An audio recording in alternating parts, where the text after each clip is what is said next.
All right, show you what I got cooking here. Came out pretty good. So, I don't know where I was at on the last video or what's going on, but here's my accomplishments. I mounted this to a board just with two 1/4-inch carriage bolts. Just mounted it to the board. I cut a hole in the bottom of it to give you access to the adjustment knob here for the tensioner. So you just reach under there. It works fine. But ever since I was a kid, I think I have a memory going all the way back to when I was about 15, Estes Park, Colorado, Army surplus store. Me and a friend were staying with his grandparents for the summer, or for a portion of the summer.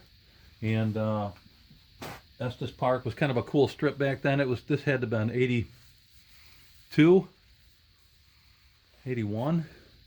And so they had all pizza joints and pool halls and video game arcades and stuff. So we'd hang out downtown all the time. Couple memories. I got a cop. He didn't give me a ticket, but he stopped me from jaywalking.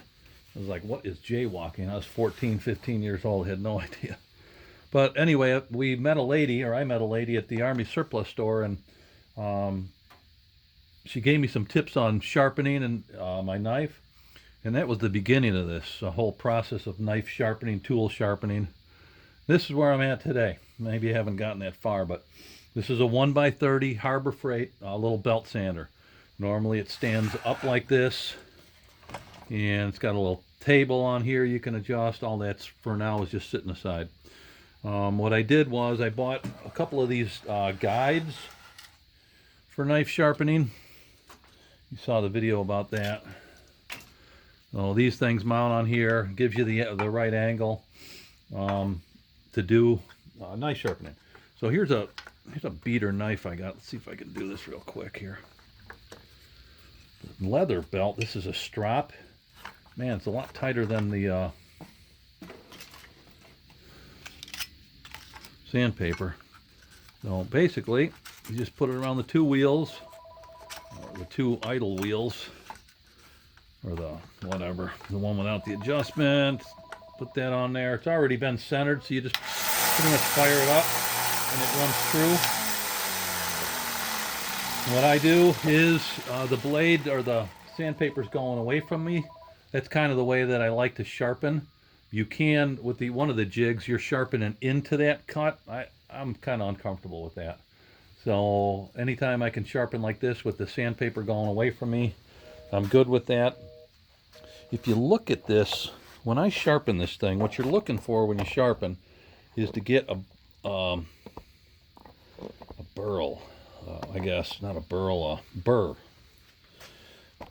on your knife blade. And you can see it, and you'll probably won't be able to see it. I need a lot better camera than that, but you can see when you do this, you lay it down, and you can see the metal curling up on that whole edge along the blade. If you get the light right, and you got good eyesight, you can see it, and it just travels the whole length. And you can kind of feel it, but this is 400 grit sandpaper, so it's getting kind of hard to feel that. But you can definitely see it curling up and putting that burr on the edge of this. So once you get to that point, you do both ways, okay?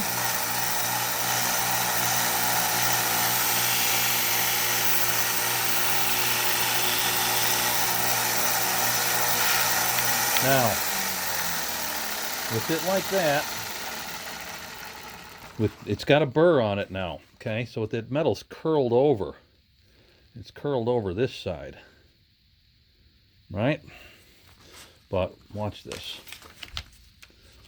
Well, it's still got the burr on it, and you can hear how, and it's cutting consistently. That's not dragging, not catching, but you can hear how rough it is. Now, check this out. Sorry. So that's only 400 grit. You can go a lot crazier than that if you want to, but for what I'm dealing with here, 400's fine. Maybe 600. But if it's just a pocket knife, cutting rope and boxes open and stuff, I'm liking that. So here's a leather strap. Just a leather belt. And you charge it with like an abrasive compound, right? That stuff to soak in there. Personally, I like a little bit of oil in there. But it's just got an abrasive, just leather. So last stroke I did was this way, so that burr is on this edge. Let me just do one time, and I just gently press down. Just one time. Let's see what this thing does. Now I would do more than that, but let's see how good that came out.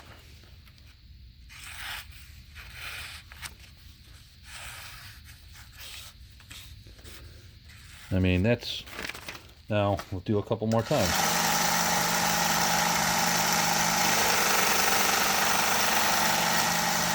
Both sides.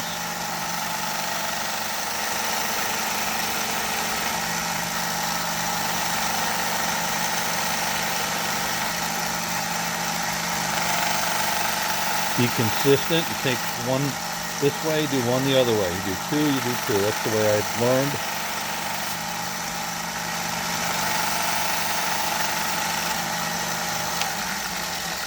I gotta change that power switch. That's coming up. Okay. Let's see what this thing does now. Get behind the camera here. Are you kidding me? You know where this knife was?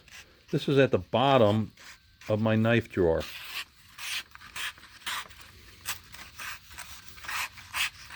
It's thrown in, the handle's all junk. It's just a cheap Menards type. Are you kidding me? So,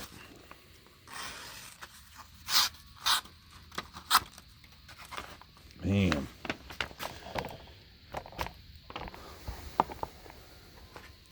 I think that's pretty good.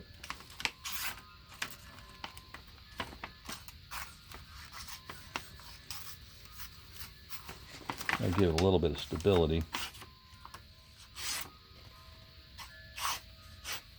Might be a little bit down on the bottom that it's not grabbing, but once you get past that point, I can work on that. I can get down in there.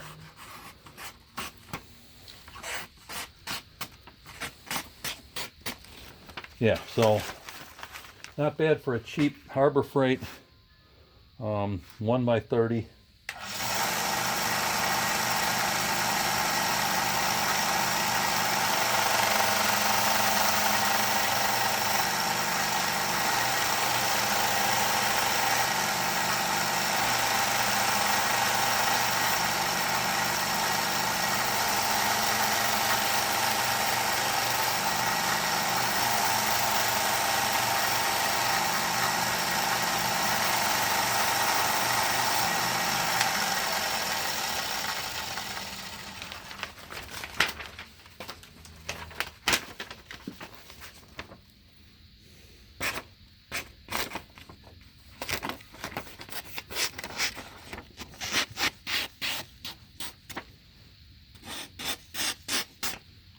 Yeah, that's not bad for a pocket knife.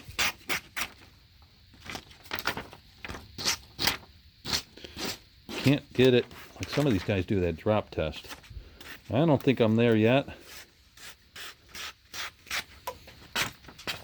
But I could probably work on it some more. Different compound in the belt maybe. Go a higher grit.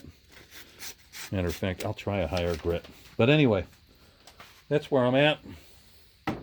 Cheap freaking Menards knife. I would think that's pretty sharp for what I needed to do. So this was quite the project. Like I said, I tore it all apart. I fixed this adjustment on the bottom so it's easy. Had to mount it to the wood, all that stuff. So I think I'm going to go with a different power button. Thing's kind of a pain to turn on and off. So that's next on my list. Thanks for watching. Talk to you soon.